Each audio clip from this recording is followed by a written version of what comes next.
And he said unto Abram, know of a surety that thy seed shall be a stranger in a land that is not theirs, and shall serve those people, and they'll afflict them for 400 years. God, he's hedging his bets here a lot, right? He says to Abraham, well, go out, into the world, and then he confronts him with a famine, and he confronts him with a tyranny, and with powerful people he wants to take his wife, and then he loses his nephew, and who he has a fight with, and then he has to go fight a war, and now, he's reconstituting this covenant, and God says, yeah, you're going to have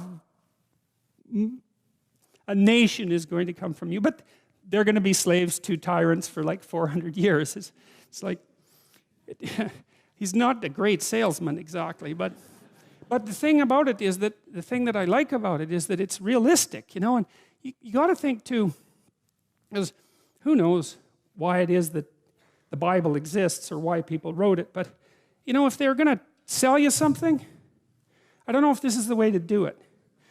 Because unless you're a salesman who's sophisticated beyond belief, because you'd think that if it was just a matter of controlling the masses, let's say, which is one, say, Marxist interpretation of religion, or providing people with a primitive defense against death anxiety, which is essentially the Freudian interpretation, that you'd kind of make the deals that God cut with Abraham a little more on the positive and polished side, instead of making them a realistic offer constantly like they are. And that's part of the reason I think it is reasonable to treat the Bible as literature. It's more than literature. It's something other than literature. But you can treat it as literature, and I think the reason that you can treat it as literature is because the characters are all complex, including the character of God himself is complex and sophisticated. It's not one-sided. And it's paradoxical and incomprehensible at times, but I think good literature is like that, because true art, here's something about true art. This is something I learned from Jung. It's so smart. He was so smart. So imagine that you inhabit the land that you know, conceptually and practically. And then imagine outside of that, there's that massive space of things that you don't know. And even outside of that, there's the space of things that no one knows, right? So it's the known territory surrounded by the unknown. That's the canonical archetypal landscape. And the unknown manifests itself to you, and that's where new knowledge comes from. But the question is, how is that knowledge generated? And it doesn't just leap from completely unknown to completely articulated in one move. That isn't how it happens. It has to pass through stages of analysis before it becomes articulable. And the first stage of analysis, as far as I can tell, is that you act it out. So if something really surprises you, the first way that you react to it, your category is actually embodied. You'd like this. That's your first category. It's not conceptual at all. It's embodied. And then maybe you start to, like, you're at home at night and, something startles you and you freeze, and then it's dark, and then your imagination populates the darkness with whatever might be making the noise. And that's the sequence. It's like embodied response, imaginative representation, exploration, articulation. That's how information moves from the unknown to the known. And artists are the people who stand on that imagistic frontier, and they put themselves out into the unknown, and they take a piece of it and they transform it into some mythological image. And they don't know what they're doing exactly, because they're guided by their intuition if they're real artists. Otherwise, they're just propagandists. They have to be contending with something that they don't understand. And what they do is they make it more understandable, and then people gaze at those artworks, or they listen to the stories, and then they start to become informed by them, but they don't know how or why. I was at the Modern Art Museum of Art in New York. I'm afraid I don't remember which one, unfortunately. But I was in this amazing room. It had all these priceless paintings from the late Renaissance hanging in it. Each painting worth, who knows, $1 billion maybe. They're priceless paintings. So the room it's a shrine, and it was full of people from all over the world who were looking at these paintings. You think, well, what the hell are these people doing coming to this room looking at these paintings? Like, what are they up to? One of them was a painting of the Assumption of Mary, right? Brilliantly composed. And there was all these people looking at it. And I thought, what are they doing? They don't know what that means. Like, why are they looking at that painting? Why is it in this room? Why does it cost $1 billion? Why is that painting worth so much? And the answer to that is, well, we don't really know. Like, it happened. They're sacred objects in some sense, and we gaze at them in ignorance and wonder. And the reason for that is that the unknown shines through the mattis and in partially articulated form. And so,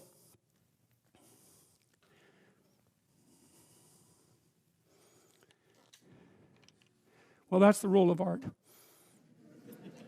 And that's the role of artists, you know? And real artists are contending with the unknown, right? And they're possessed by it. They have a personality trait, openness, that makes them do that. They can't even help it. And I've had lots of creative people in my clinical practice, and I can tell you the worst thing for creative people is to not be creative because they just die. Because it's like maybe you're a tree with a few major branches, you know? That's your personality. So if you're extroverted, man, you can't be cut off from people because you just wither. And if you're agreeable, you have to be in an intimate relationship or you die, you know? And if you're conscientious, man, and you're unemployed, you're just going to eat yourself up because you have to have a duty and you have to carry a load because you just can't stand it otherwise. And open people have to be creative. They have to be because otherwise they die. They don't have any vitality. And so they're cursed with the necessity of putting a foot out into the unknown and making sense of it. And then they're also cursed with the necessity of trying to make a living while they're doing that, which they can't because you can't. It's almost impossible to monetize creative action, as many of you who are creative will no doubt find out. It's very, very frustrating. It's not that creative action is without value, right? Because the creative people are entrepreneurs and the creative people revitalize cities and the creative people make things magnificent and beautiful. You think about what's happened in Europe over the last 1,000 years, say 2,000 years, this amazing, unbelievable collaboration to make things so beautiful that they're jaw-dropping when you walk into them. And you think about the economic value of that, right? I mean, I think it's either France or Spain that's the most visited country in the world. It's one of those two. I think there's more tourists in France than there are people most of the time. And part of the reason for that is it's just so damn beautiful. You just can't stand it. And you think, what's the economic value of that? It's absolutely incalculable. And what's interesting too is that you build that beauty in, and then the farther away you get from it in time, the more valuable it becomes, right? Instead of decaying, it has exactly the opposite effect. Its value magnifies. And one of the things that I'm deeply ashamed of as a Canadian is that our sense of beauty is so underdeveloped. We're so primitive. It's not even primitive, that's the wrong word, because, you know, I don't know what it is. It's second rate. It's second rate at least. It's terror too, because people are afraid of beauty. But the idea that art is, the conservatives really have a problem with this in particular, because conservative people tend not to be that creative. And it's a mystery by temperament. It's a mystery to me, because they should be concerned with economic development, and beauty is so unbelievably crucial to economic development that it just yells out at you, you know? So anyway, so that's what artists are doing. And so one of the things I would say is buy a damn piece of art, you know? Find one that really speaks to you, and buy a piece of art, because you invite that into your life, and it's a look out if you do it. If it's a real piece of art, because you'll also get a little introduction to the artist, and then that'll seep into your life, and that'll change things like mad. But it's unbelievably worth it, because it opens your eyes to the domain of the transcendent. That's the right way of thinking about it. A real piece of art is a window into the transcendent. That's what it is. And you need that in your life, because you're finite and limited and bounded, right, by your ignorance and your lack of knowing. And unless you can make a connection to the transcendent, then you don't have the strength to prevail. And that's part of the covenant.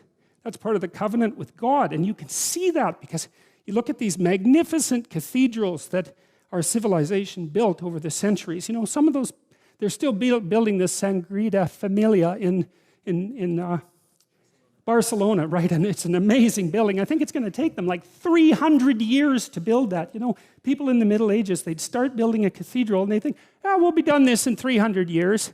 You know, you imagine the vision that it took to invest in something like that. We look at quarterly reports. We can't think 300 years into the future to build something of that kind of remarkable, what? Those cathedrals are so, they're perfect, they're trees first, right? They're a forest, right? The Gothic cathedrals, they're a forest, and the sun is shining through the branches. That's the stained glass, and they're the perfect balance of light and structure, because they're representing something about the proper structure of being, which is something like the proper balance between light and structure. And they represent like the sacred tragedy of mankind. That's why they're in the shape of a cross. And they're open to the sky. That's why they have a dome. And they're full of gold so that it glitters, because that's like the city of God, you know. And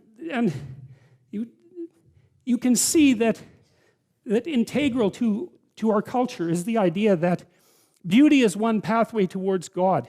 And if you can't find another pathway, then why don't you use beauty? I'm sure most of you do that with music, because music is the one thing that modern people can't be cynical about. Thank God for that. And I've been fascinated by music because of that. It speaks meaning to people, right? Even nihilistic punk rockers are so damn engaged with their music that they can hardly stand it. And you can knock on them and say, look, you know, you're having a transcendent religious experience, and they'll just tell you to fuck off, because that's